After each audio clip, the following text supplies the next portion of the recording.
Okay, I can answer that question with the fact that, okay, we have, between Missy and Jamie, there's 5 years difference, all right? And Missy had learning struggles and he didn't. So it was not uncommon at all for him to go flying past her in academic ability. But I've never ever known in them and their relationship or in our household for that ever to have been a problem. And this question comes up about one going ahead of the other and the younger one surpassing the older one. And I discussed it with them and asked them if they ever felt why we never dealt with that struggle. And it turns out like this. This is their kind of response to that. Jamie could spell, Missy couldn't. Missy would ask Jamie to spell for her.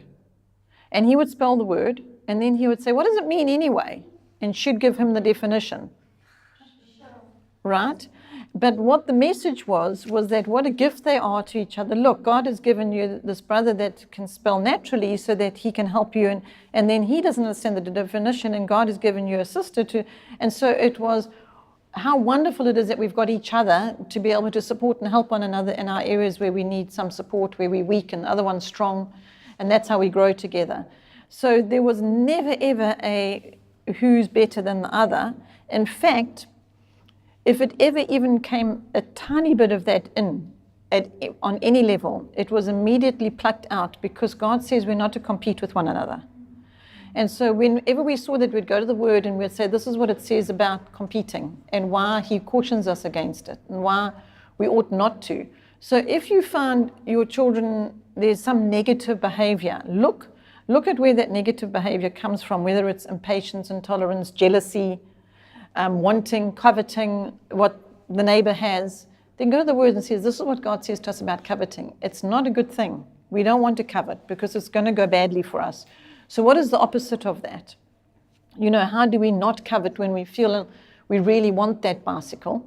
How do we not have that feeling? What do we do about that? And so that's where the lesson then comes. So you put away the books, and out comes the Word, and you do a lesson on the importance of building one another up, and the older not feeling in any way less than because the younger one is going past, because that's a strength that might be a weakness in the older one that can actually be grateful for that strength in the younger sibling. I don't know if that helps at all. And also, when it comes to children doing beyond what they should be or need to be, like that's what happened with Jamie, he just would go ahead beyond what he should, but he very soon came unstuck himself, you see, and then he would have to reel back and go, oh, well, oops, I can't do that. Let me come back to where it's appropriate for his age and maturity. Then on the other hand, because he was such an avid, easy reader, he could, I suppose, read books that were beyond his level of maturity, but his reading ability was advanced. And so I had to be selective. No, that you're not ready for that book. What about I can read it? You might be able to read it, but the content isn't appropriate for your age. And that's what I would have to make the call on. He may not read that book. It's not appropriate for his age. And I had to make that, I would know what is appropriate and what is not for that particular stage of life or for that particular individual. Yeah. Because he was a very rapid, high imagination, whatever. So fantasy and those kinds of things, he just be sucked in like that. So we had to be very careful with him regarding the kinds of literature he had. But now he's in media, and he's so, as he says, so solid in his faith and in the Word that all the fantasy things, he sees it as a piece of art, like as a work of art.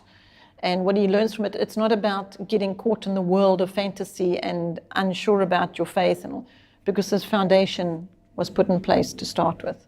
Yeah.